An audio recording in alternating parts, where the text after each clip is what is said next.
Number 36, Shadrach, Meshach, and Abednego, based on Daniel 1 and 3.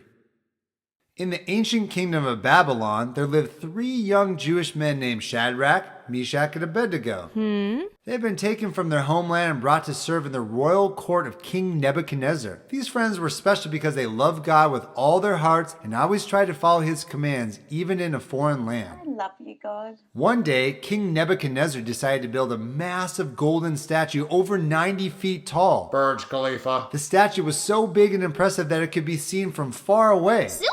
The king made a decree that when music played, everyone in the kingdom must bow down and worship the statue. Anyone who didn't obey would be thrown into a huge blazing furnace. When the music started to play, people everywhere dropped to their knees, but Shadrach, Meshach, and Abednego remained standing. Some people who didn't like them quickly ran to tell the king about their disobedience. King Nebuchadnezzar was furious.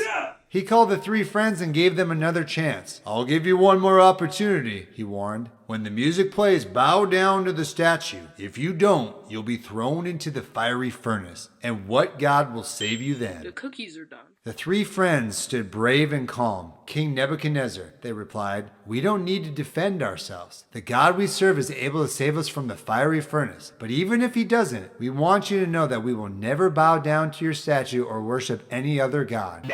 This made the king even angrier. He ordered the furnace to be heated 7 times hotter than usual. The fire was so intense that the soldiers who threw Shadrach, Meshach, and Abednego into the furnace were burned up by the extreme heat. But something miraculous happened. The king looked into the furnace and saw something impossible. The 3 friends were walking around inside the fire completely unharmed. There was a 4th person with them who looked like an angel or a divine being protecting them. Nebuchadnezzar was shocked and amazed. He called the friends to come out of the furnace.